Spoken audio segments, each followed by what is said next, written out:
There is a new rumor that Spider-Man is going to be in Avengers Doomsday, but it's not Tom Holland. Welcome back to ScreenCrush, I'm Ryan Airy, and that's right, according to a new rumor from a pretty reliable source, Tobey Maguire might be the Spider-Man in Avengers Doomsday. This is something else. So I want to talk about this rumor and what it means for this movie and Avengers Secret Wars, and a little later I'm going to talk to Colton and Tommy about a new Raimi Spider-Man trilogy that could be set in the main universe MCU. Say what?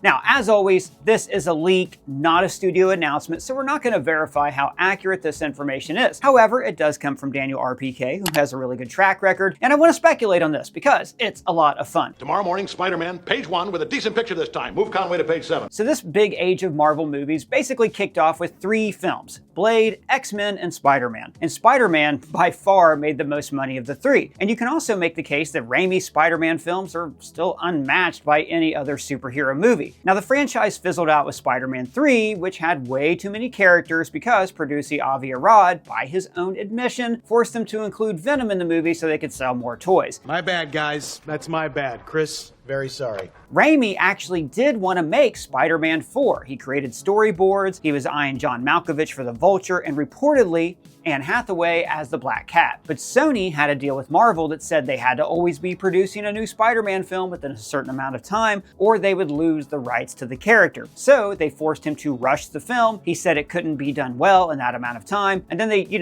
opted to reboot with Andrew Garfield instead. And then, you remember, Tobey returned in Spider-Man No Way Home for a multiversal team-up. Are you gonna go into battle dressed as a cool youth pastor, or you got your suit? So, No Way Home came out at the very beginning of the Multiverse saga, and it showed us how much fun these stories could be. The film gave us the live-action Spider-Man team-up, but it was not just fan service. The other Spider-Men actively helped out Peter by offering guidance. She told me that with great power Comes great responsibility. Gets me every time. But it was also really fun seeing how they interacted. You can't do that, huh? No? How on earth does that even? Anyway, we're getting sidetracked, look. And especially hearing them compare notes. I fought an alien made out of black goo once. Oh, no way. I fought an alien too. But I was also interested to hear all these little hints about what's been happening in Tobey Maguire's world in the 15 years since we left him. There's his relationship with MJ. Took a while, but we made it work. And there's no ring on his hand, so they're not married. But remember, a major plot point of Spider-Man 3 was Peter trying to propose to MJ. So maybe in their universe, they worked it out that it wouldn't be fair to be married if he's still Spider-Man, but they're still together. But also, think about that ending of Spider-Man No Way Home. The Peters worked together to cure 3 of Tony's villains: Green Goblin, Doc Ock, and Sandman. Think about how that could have screwed up those universes. And then you'll understand why Tobey is in this movie instead of Tom Holland. So, just like we learned in Loki, when a character ventures off their chosen path, it creates a branching timeline, and this is called a Nexus event. So that means that if they save Norman Osborn, that's now going to be a branching timeline where he is now sane. Same goes for Otto and Kane Marco. But there's also the possibility that there is no branching timeline. Remember, these villains were all very lucid and contritious before they died. Don't tell Harry. Brilliant, but lazy. So it could be that they were always plucked away at this moment and then returned to this exact point in time. After all, Otto Octavius did appear in No Way Home on a bridge that's over the Hudson River, which of course is where he died in Spider-Man 2. But this would still mean that the Tobey Maguire timeline is ground zero for creating at least 3 incursions. And I think this universe could be one of Dr. Doom's first targets in Avengers Doomsday. And I'm telling you, if that's the case and Tobey's universe is in this movie, then this is going to be brutal. Hey fellas, guess what? I got a big date. Not looking like that, you don't. Here. Yeah, there you go. Wow, I feel great. What was that? Why, this is the Lawnmower 5.0 Ultra, part of the Performance Package 5.0 Ultra from Manscaped, the sponsor of this video. Guys, listen, I cannot express to you how much Manscaped has improved my life. Whenever I had to keep a tidy house, I would be forced to use beard trimmers, or worse, scissors. But the Manscaped 5.0 Ultra is the trimmer of my dreams. It features 2 interchangeable skin-safe blade heads, one for precision and one for a close cut. It's also got an LED light, a battery meter, and it lasts for up to 60 minutes in case you're really hairy or you want to help trim your friends. And also, It's waterproof, but this is just one of the features from this Ultra Performance package. We also have the brand new Weed Whacker 3.0 Pro for all of those stray hairs on your face, ears, nose, and eyebrows. And like the Ultra Pro, it uses skin-safe technology to prevent nicks and irritation. And the Ultra 5.0 Performance package also comes with the Crop Soothe Ball Aftershave Lotion to reduce irritation and the Crop Preserver Anti-Chafing Ball Deodorant to provide freshness. And finally, guys, I have 2 free gifts to show you. We have these Boxers 2.0 and the Shed 2.0 travel bag, and also some newspapers for cleanup. Guys, the Performance Package 5.0 Ultra from Manscaped makes for a great gift for yourself, for a special someone, or for your puppet friend that visits you in the video store where you work. Totally relatable content. So to cover all your shaving, trimming, and post-grooming needs, use our promo code ScreenCrush to get 15% off your entire order at checkout. I love Manscaped. It's one of my favorite products we work with here at the channel, and you won't regret giving it a try. Links are below. So all we know about Avengers Doomsday are little snippets here and there, but we can tell from context clues and the comics that the multiverse is going to be threatened by incursions. Jim, please explain. An incursion occurs when the boundary between 2 universes erodes and they collide, destroying one or both entirely. So Tobey's reality is potentially causing up to 3 inversions because of the events of No Way Home, and Doom could show up to snuff out his entire universe before it can cause more damage to the multiverse. I mean, you think Tony cried a lot in Spider-Man 3, get ready for him to see his entire universe destroyed. Now, before I bring on Colton and Tommy, I do want to explain why they would use Tobey Spider-Man instead of Tom Holland. For one thing, Kevin Feige has a great affinity for this version of Spider-Man. One of his first gigs became being an associate producer on that film. Now, the Multiverse saga, I think, was always planned as a way to use like the Fox X-Men characters and give them a send-off before they were rebooted with new actors in the MCU. And for the same reason, I think Kevin Feige would want to include Tobey Maguire. And from a practical standpoint, Tom Holland was also filming his new movie, Brand New Day, while they were filming Doomsday. It would be really hard to accommodate both films if he had a major role in the Avengers, so it just makes more sense to cast Tobey Maguire. However, casting Tobey in the movie is not just fan service, it's also going to provide some much needed connective tissue. Or what do you mean, like ligaments? No. In the Infinity Saga, we had multiple films where we could follow different character storylines, which all came together in Avengers Endgame. But in the Multiverse Saga, it's mostly been like one-off movies or single seasons of TV shows, so there's not exactly a clear through line like apart from like Multiverse. So including Tobey's Spider-Man will directly tie us into the events of Spider-Man No Way Home. Now, that movie made $1 billion, so we know that everybody saw it. But why would they use Tobey instead of Tom? Well, remember, Tom Holland is not an Avenger. He's just a guy in a spider costume. So he would not be on either of the new Avengers teams that are forming in this movie. Remember, the movie's going to feature characters from the Fantastic Four universe, the X-Men universe, and whatever other cameo universe they want to bring in, which means that the superheroes are probably going to be hopping between dimensions, which is where they will meet up with Tobey, and maybe he comes along with them and joins the fight against Doom. But I'm also wondering if this means that we're going to get a new Spider-Man trilogy from Sam Raimi. Believe it or not, the building blocks are in place from the movies and the comics to make this happen. Now, I don't know if this is a really good thing or if this is the worst idea since McClunky. So I want to find out by talking to people who I trust these two with my life. We went through a situation together that legally we're not allowed to talk about, but what we can say is that a bond was made, and what happens in a particular city stays in that particular city. Colton Ogburn, the guy who's trapped in our TV and doesn't know it, so please don't tell him. And Tommy Bechtold, our friend who's always on break. 1 second. I don't know. Tommy, tell me, buddy, is this the best thing that's ever happened, or is this more of like nostalgia baiting Multiverse saga? Doug is distraught. He can't even look at us. Doug, please stay with me. What happened in Fresno is in the past. Sorry.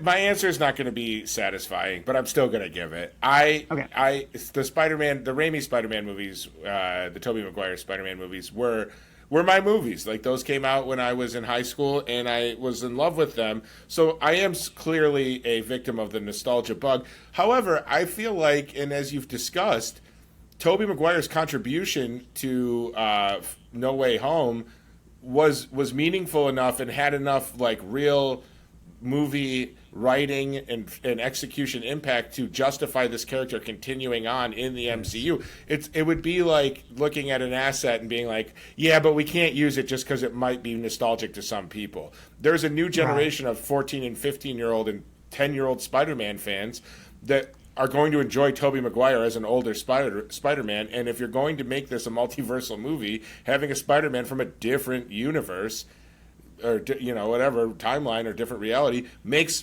perfect sense to me. You know, I didn't even think about it. You're right. Not only do he and Peter's 1 and 2, not only do Peter's 1 and 2 give him that, like, grieving talk after Aunt May dies, but he's also the one who prevents Tom Holland from killing. Mm-hmm. And I've seen great supercuts that flashes back to that incredible speech from Spider-Man 3 when Aunt May's basically like, don't kill bad, don't do that. And you're right, like he is really the conscience, and it makes sense because he is basically the first of all these kind of movies we've been getting, X-Men and Blade notwithstanding. Colton, I'm following what Tommy just said. There's a lot to unpack there, but I want to first shout out Colton. Congratulations. You called out this theory a while back. If you want to take a victory lap, congratulations. Yeah, I mean, you pointed out earlier, and Doug was not impressed. Doug, what was it you said again? I said nobody gives a fudge, Colton. Well, he whether or not he used the word fudge, but yeah, congratulations on predicting this. So what are your thoughts on it now that it's happening? Well, you know, when you throw enough shit against the wall, something's bound to stick. Right. A blind squirrel finds a nut every now and then. I thought we weren't going to talk about Fresno anymore. Right. Sorry. I swear to God, please, guys, please. The last thing we want to have to do is to work it out with the hotel and small claims court. Oh, that's true. So, like, yeah. They clean Okay, up. Let's reset. Editors, cut out all the stuff about Fresno. Yeah, Colton, what do you think about it, though? I mean, is this the right? Should we have Andrew back instead? Should we have Tom Holland? We're sitting on this before we talk into like theories and what we could see out of it. Oh, I'm so excited for it, and it, like you guys were just saying, it makes so much sense from a story perspective. We just had him in No Way Home, and oh my God, I have heard so many people say, "Oh, No Way Home was Tobey and Andrew's swan song. Deadpool and Wolverine was Wolverine's swan song. They're not coming back." Of course they're coming back. You don't bring them back for the multiverse saga to do these movies and not put them in. Definitely, I could see Secret Wars maybe be like, I could see the argument, oh, they won't be in Doomsday. They would definitely be in Secret Wars. But I'm not surprised in the slightest that they're in Doomsday, because Avengers Doomsday, it is perhaps the most important Marvel movie, definitely the most important MCU movie maybe ever, certainly of this saga. Since Endgame, at least, yeah. Yeah, because, I mean, I don't know that it's hyperbolic to say that this entire franchise kind of hinges on if this movie is good or not and how it is perceived. So that's a reason that I've always said, whether it's Tom, whether it's Andrew, whether it's Tobey, there has always been a 0% chance that Spider-Man was not going to be in this movie. They have the rights to put Spider-Man in. They're going to put Spider-Man in. There's no way you do an Avengers movie without him. I think Tobey's a great choice because he is a beloved character. That Doomsday is a story that's obviously getting into the original X-Men as well. Feige's having fun and going back and doing the things he wanted to do back in the early 2000s. Dude, if you told me when I was like 8 years old, you're getting a Tobey Maguire Spider-Man original X-Men fighting Dr. Doom movie, I would have did what I did in Fresno and like shit my pants. So hey, we made an agreement. We made an agreement before we started recording today that the events of said city, which may or may not be out west in a state that we can't name, occurred or not. So Doug's distraught. He can't take his eyes off of me right now. He can't hear about this anymore. Okay. So yeah, it's really fun. I don't think there's a single person out there who's going to be like, ugh, more Tobey Maguire. And like I said earlier, I'm excited to find out like what's been going on in his life or in these times since, maybe clarifying some of those plot holes in No Way Home. But you bring up a great point. What is going to happen here? And we've had a ball on the channel lately. Like, so like every time there's a bit of Doomsday news that comes out, I get excited for the movie. My excitement level started like way below ground, like way below ground initially. And then every bit of news we get, I'm like, that sounds pretty cool. And now the idea that we don't have to have Tom Holland in this. He can just be Spider-Man off to the side, and all these other things about Doctor Doom that are coming out, and he's going to be the main character of the movie, stuff like that. Tommy, do you have any theories on, like, is he going to get pulled in through a portal? Are they going to be dimension hopping? Are we going to see Are we going to see his universe end and everybody's going to die? What do you think? I mean, that would be the most heartbreaking way to have him be in this movie, because part of his reintroduction and introduction into the modern MCU was discussing his life back in his reality, and that he's that he has a family now. So it's like, if that's all taken away from him, I think that might be a little too nihilistic for that to be, but certainly probably what's going to happen to many realities in Doomsday and certainly in Secret Wars.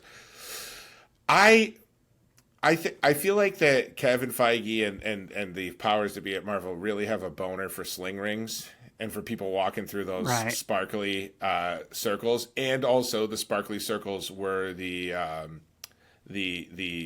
signature moment in Endgame, right, when everybody kind of comes through them at the end. Sure, I wouldn't be surprised as a mechanism to let the more casual MCU fans know if we see a lot of our characters entering via the sling rings. I know that's kind of an easy cop-out answer, but I still have my biggest challenge with Doomsday and Secret Wars is, how are they going to get a mass audience on board with all of these moving pieces? So I do think you have to, this is more structural than creative, cinematically make it simpler for people. We know people cross over dimensions via those rings. So that's how I think it's going to happen. Well, they don't, though, do they? I mean, have we seen them actually cross over using the rings? Because Doctor Strange had to use America Chavez to go through different dimensions. Yeah, but you never know. Well, but he did cross over because he was already pulled into the reality. So I guess that's the question, too. Is it going to be magic? Is Doctor Strange going to be involved? Go ahead. But apparently you can open one from the void. Maybe if you have a time stone on your sling ring. But hey, that's very true. You're right. Never mind. It's not going to be poured. I know exactly what's going to happen.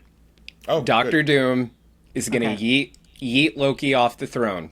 Where do you go if you get yeeted off that throne? You fall into the void. There, Loki is going to meet Tobey Maguire's Spider-Man, who landed in the void after he got sent back to his universe at the end of No Way Home. He didn't go back to his universe because his universe was gone, because Doom's been f***ing shit up throughout the multiverse, destroying universes, and Loki's going to put together like a team, I think, and Tobey's going to be part of that team to go up against Doom. That's a lot of teams. That's my theory.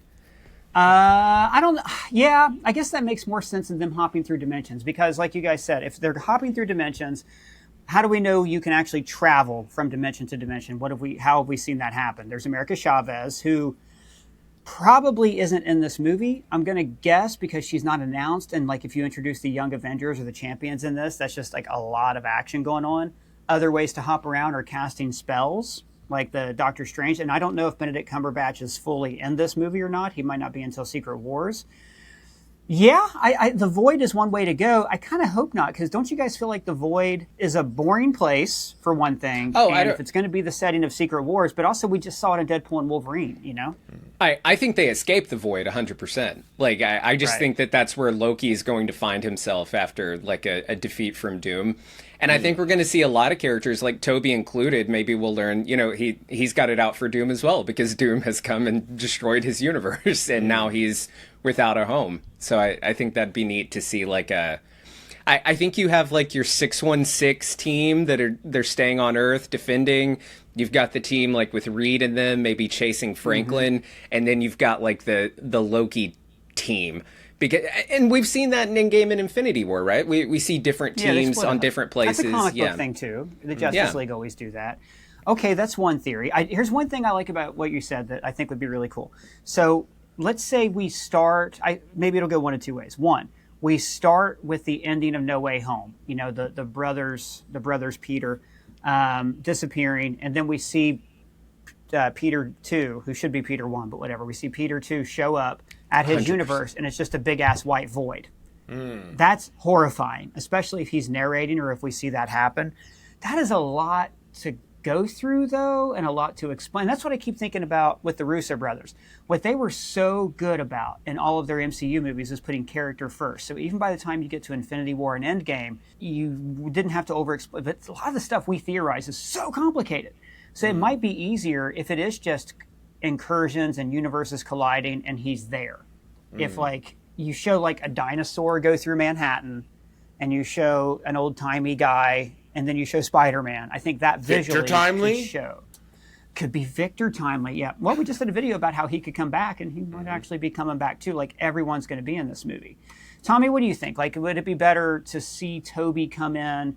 Should we go to his universe? Because that's kind of what I'm excited about, to see that Raimi universe portrayed on screen. I first of all, I 100% agree. Like, the complexity of it is so daunting, but it is that would be the most fun, right? Is to visit briefly these characters that are going to be important in this film in their actual universes before they're whisked away.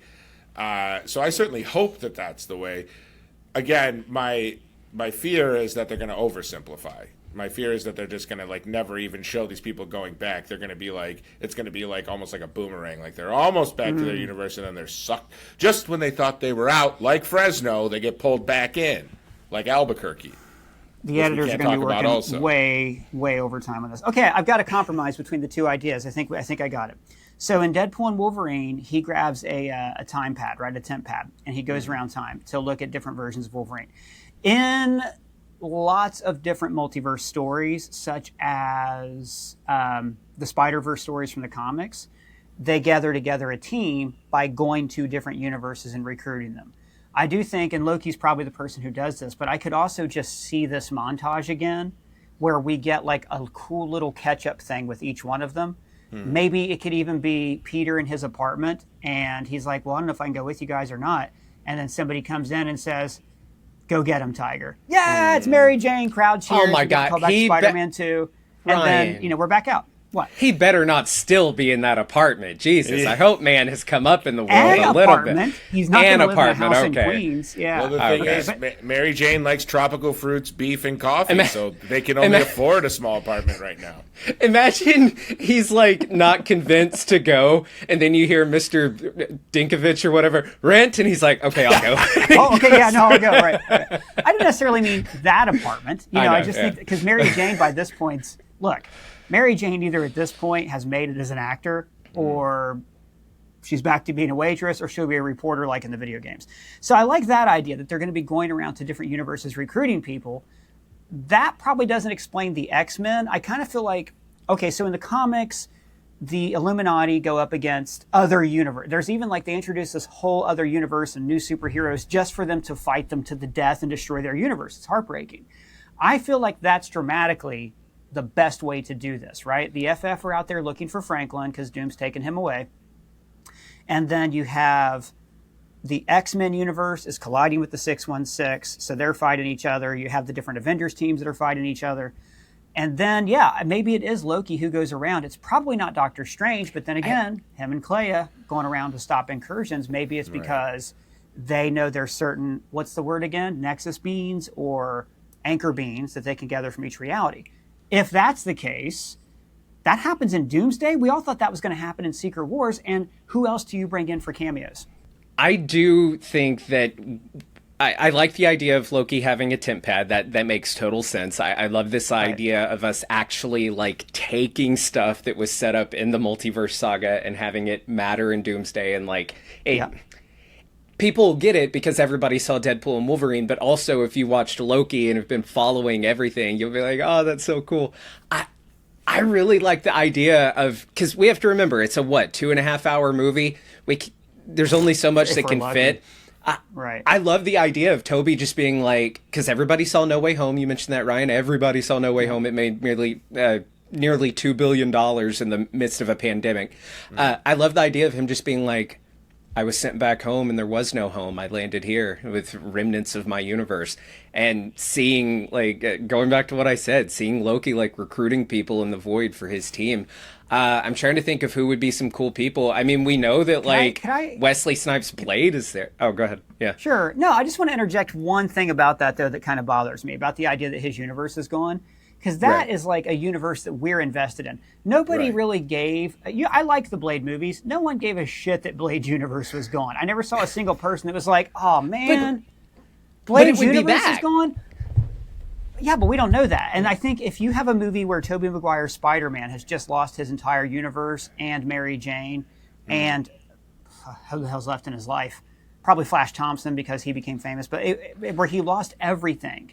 That's what the movie would be about, in my mind, just because he's a character who's so near and dear to our hearts. But then again, They could probably juggle that. Same thing happened to Thor. He lost everybody he loved, and the Russos reduced it to a few lines of dialogue.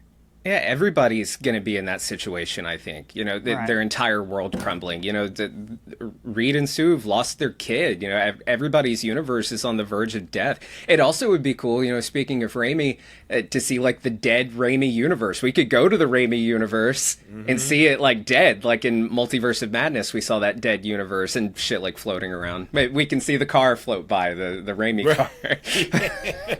So there is like a gleeful destruction you can do. In Multiverse of Madness, it was so much fun watching Raimi just have a ball tear the Illuminati apart because we don't really care. But if it's Tobey Spider-Man, man, that's the treat. That's the benefit and the detriment to this. The benefit is there's an automatic emotional investment from people who weren't even alive when that movie came out. But the detriment is if you mishandle it, it's that's not my Tobey, that's not my Spider too. But Tommy, don't you think, like, we want to care, right? Like what happened to Multiverse of Madness, you didn't care and it just kind of falls flat. No, you don't care, and therefore you just don't care. Like, that movie is so unconsequential. Yeah, I agree. I think that's a good point. I think, like, for me, I'm always looking at it as, like, why is Toby going to care if his entire universe is gone? Like, he's going to be looking for a way to bring it back then, right? Or, like, looking for a way to save. So I think that's where that's what makes it interesting is, like, all right, he's got Mary Jane and ostensibly more family and people that he loves there. So, like, is the entire movie about him figuring out a way to reverse this or coming to terms with the fact that he can't reverse this? You know, like, what I think that's where I feel like the multiverse being so complicated right now and us not really quite understanding the full ramifications, they need to solidify that point in Doomsday. Like, they need to be like, all right, if it's gone for good. Or if it's gone, like, you know, like, is there do other characters in Marvel have a Valhalla-like alternative to look forward to, where it's like, okay, my universe was destroyed, but I'll see them all in New York Holla or whatever, like, you know, which there is a lot of good Holla in New York, but you know where there's not good Holla? Fresno. No, don't go there. Okay, so I do have a thought on how they could continue the Raimi-Verse in a different universe, right? And I'll talk about that in a second after I let you guys go, but I do want to know one thing.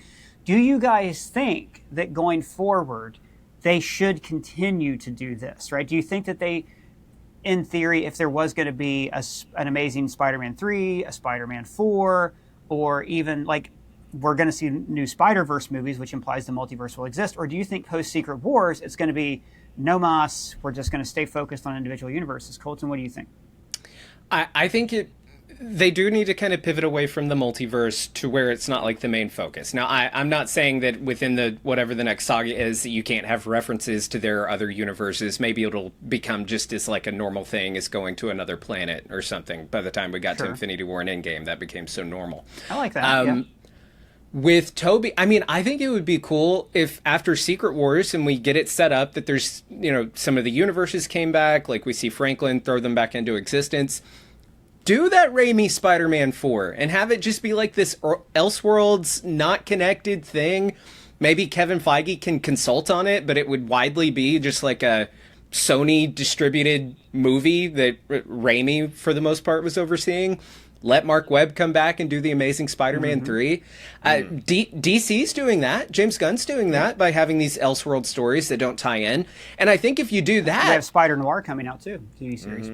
Yeah, but I think if you do that, that might, love you, Nick Cage, but I think that might kind of tickle Sony's fancy a little bit in terms of letting Feige and the MCU do their Tom Holland thing, and they're like, okay, go do these Spider-Man movies, leave us alone. Well, Tommy, this would mean we wouldn't get, you know, the thing off your wish list, which is Craven 2. Would you be okay with this, or do you think that for simplicity's sake, fans are going to be just no more multiverse? You know, I'm craving it. I'm out there on the streets daily and nightly with my pelts and my furs and just trying to get people, just trying to evangelize the Craven message. But no, I agree with Colton. They need to create a specific imprint for Marvel movies that aren't in the MCU main timeline. There needs to be, we can call it altered planets, altered states. That might have been done already. But I think they need their own Elseworlds, because I would love to see another Sam Raimi Spider-Man, Tobey Maguire, without the complications of multiversal things. Like, I'd love to see that universe without references, fine, but not like the direct threat of someone crossing over from another universe at any given point. Because I think that one thing that I wanted to say is like what I like about Sam Raimi, especially the first two, is the villains. Like he created iconic villains in those first two movies. And Spider-Man has no shortage of great villains. Now, obviously, Doc Ock in that universe and Green Goblin are dead, like in the original timeline of it. So it's like, but there's still 4 more Sinister Six members. There's so much that he can do. So many other bad guys, and even perhaps a female villain. I don't know. Dare we suggest that? But I just feel like there's enough to play with there. You got to do Lizard Man. I forget the actor's name, but Dylan Baker's been waiting. Dylan Baker's just been hanging out. Sitting by the phone like Huell in Breaking Bad. So I do have ideas on how they could proceed with Raimi and also tie it into the Marvel Cinematic, into like the mainline MCU that I'll talk about in just a second. But first, I just want to thank Colton, who's trapped in our TV and doesn't know, so please don't tell him. His links are below. And of course, Tommy, always great to have you on here. Thanks, man. Oh, thank you. I got to get back to work. You got to get back to work. Okay, yeah. So thanks again, guys. And I want to remind you there is a gag order in place for the next 25 years. All right.